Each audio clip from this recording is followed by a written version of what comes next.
The strawberries taste like strawberries. The snozberries taste like snozberries. Snozberries? Who ever heard of a snozberry? We are the music makers, and we are the dreamers of dreams. Come on.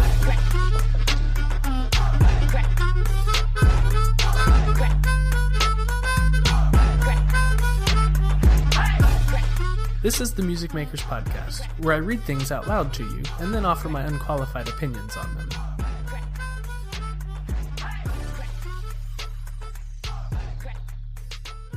Career Advice by Scott Adams.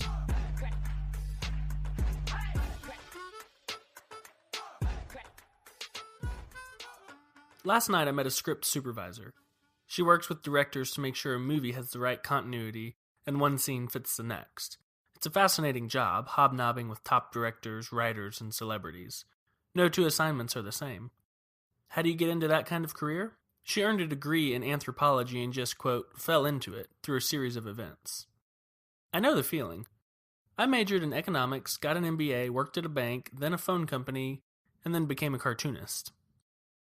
For every person who studies something specific, such as law or medicine, and actually ended up in that sort of career, I think there are 5 who let chance pick their careers. That works out more often than you'd think, but you can't recommend it as a career strategy. Instead, I recommend a general formula for success. Allow me to explain. If you want an average successful life, it doesn't take much planning. Just stay out of trouble, go to school, and apply for jobs you might like. But if you want something extraordinary, you have 2 paths. 1, become the best at one specific thing. Or 2, become very good, top 25%, at 2 or more things. The first strategy is difficult to the point of near impossibility. Few people will ever play in the NBA or make a platinum album. I don't recommend anyone even try. The second strategy is fairly easy. Everyone has at least a few areas in which they could be top 25% with some effort. In my case, I can draw better than most people, but I'm hardly an artist. I'm not any funnier than the average stand-up comedian who never makes it big, but I'm funnier than most people. The magic is that few people can draw well and write jokes. It's the combination of the two that makes what I do so rare. And when you add in my business background, suddenly I had a topic that few cartoonists could hope to understand without living it. I always advise young people to become good public speakers, top 25%. Anyone can do it with practice. If you add that talent to any other, suddenly you're the boss of the people who only have one skill.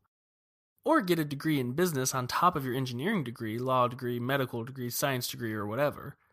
Suddenly you're in charge, or maybe you're starting your own company using your combined knowledge. Capitalism rewards things that are both rare and valuable. You make yourself rare by combining 2 or more pretty goods until no one else has your mix. I didn't spend much time with the script supervisor, but it was obvious that her verbal and writing skills were in the top tier as well as her people skills. I'm guessing she also has a high attention to detail and perhaps a few other skills in the mix. Probably none of those skills are the best in the world, but together they make a strong package. Apparently she's been in high demand for decades. At least one of your skills in your mixture should involve communication, either written or verbal, and it could be as simple as learning how to sell more effectively than 75% of the world. That's one.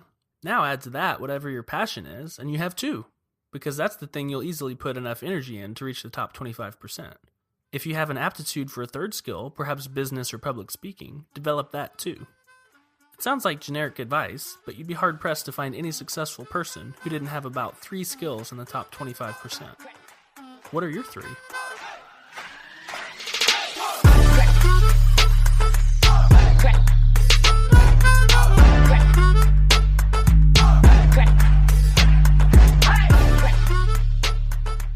In case you didn't pick up on it, Scott Adams is the cartoonist behind the comic strip Dilbert.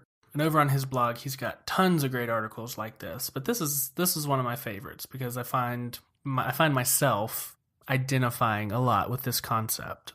Let's jump back to the article. He says, capitalism rewards things that are both rare and valuable. You make yourself rare by combining 2 or more pretty goods until no one else has your mix. I like to picture the advice in this article as a Venn diagram, where all your skills are overlapping and the point right in the middle is what makes you very rare and very valuable. Back when I was an accountant, I was an accountant. That was one skill. I was pretty good at being an accountant. I also could program, and I was pretty good at programming. So that was another circle in my Venn diagram. And I was also pretty good at communicating. So that was a third circle. So where I overlapped was being an accountant who could program and communicate pretty well. And that made me kind of an anomaly, not because I was the best accountant in the world, and not because I was the best programmer in the world, but because I was an accountant who could program. Because I'm a programmer, I often get asked, should I learn to code? My response is usually, yeah, you should, but it's rarely, yeah, you should, and you should become a programmer. So I look at those as two different things. Should I learn to code? Yes. Should I leave my job and become a programmer? I don't know, maybe. Probably not, though. What would be better, in my opinion, is taking programming and using that as an ancillary skill, kind of making it your superpower. If you're a financial analyst, yes, learn to code. I don't ever think learning to code is going to hurt you. But that doesn't necessarily mean go try to get a job as a coder. That could mean stay as a financial analyst and take coding as your superpower, and now you're a financial analyst who codes, and you can build out all your own models or, do whatever financial analysts do, but you can use programming to help you get your real job done, or your regular job done, and become that much more efficient at doing it. There's definitely no need to start over from scratch. I think you're better off layering skills upon skills until you become the one guy that has this particular set of skills. This is from an episode of Product People, a podcast by Justin Jackson. He's interviewing a guy called Patrick McKenzie, and listen to what he says about his Venn diagram of skills. So I was majored in computer science at college, but I thought, oh dear, I'm never going to get a nice safe job at a big megacorp like Microsoft if all I can do is computer programming. So I'll have to do one other thing. My idea was that if you play the Venn diagram game, the intersection of people who can do computer programming and any other one hard thing should be very small. Yeah. So even if there's like a million folks graduating from Indian programming schools every year, the intersection of them who can do that other hard thing is kind of small, and there I will get my nice safe job at Microsoft. And I thought, well, we trade billions of dollars a year of software with Japan, but most Americans don't speak English, most Japanese people, most Japanese people don't speak English. And so if I became the one computer programming Japanese person who graduated in America in the year 2004, then I would have a nice safe job at, I had it picked out. I was going to be the product manager for the Japanese version of MS Excel. That was like my end career goal. Interesting. And so I graduated university with a degree in computer science and a degree in East Asian studies, which is basically a way to say Japanese minus Japanese literature. See, Patrick thought, I'm a pretty good programmer, but there are lots of pretty good programmers. What if I learned Japanese? Then I would be an American pretty good programmer who also speaks Japanese. So his Venn diagram of skills becomes pretty specific at that point.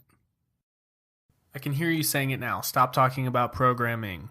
Okay, so what are some other examples that are not programming related? Well, we've already gone over Scott Adams and why he's qualified to write Dilbert, because he's kind of funny, he can kind of draw, and he spent some time in business, so that makes him uniquely qualified to draw Dilbert. Another one, John Grisham. So John Grisham obviously is the guy that wrote The Firm and all those other legal thrillers, of which there are many. He is actually a lawyer. He's also a pretty good storyteller, and he's a pretty good writer. So that makes him uniquely qualified to write tons of legal thriller books. There are lots of lawyers out there. There are lots of writers out there. There are lots of storytellers out there. But as far as lawyer, writer, storytellers go, there can't be that many. Another one I thought of is a guy called Sean McCabe. Sean does hand lettering. So it's a lot of that cool artwork where the words are the actual artwork. I'll link his website in the show notes so you can go check it out. It's pretty impressive. But there are lots of hand letterers out there, people who do this hand lettering as a profession, lots of artists. Sean is now teaching hand lettering. So he's a pretty good letterer. He's a pretty good teacher, But he's got this third skill where he's a pretty good businessman also. So this course is teaching you how to make a living as a hand letterer. So that's a pretty unique set of skills, being a pretty good artist, a pretty good teacher, and a pretty good businessman. And he's leveraging that into this course that he's teaching. I'll give you a little cheat code. Teaching is a great skill to layer on top of all your other ones. If you're pretty good at one or two things, and then you can also add being a pretty good teacher, then suddenly you've opened yourself up to teaching that thing you're pretty good at to other people and possibly making a living doing that. But now here's the hard part. Now you got to think about your life. What are your specific set of overlapping skills? What are 2 or 3 things that you're pretty good at, and where do those things meet? And what's the value in that to the market? How can you leverage your very unique combination of skills into something that you love doing?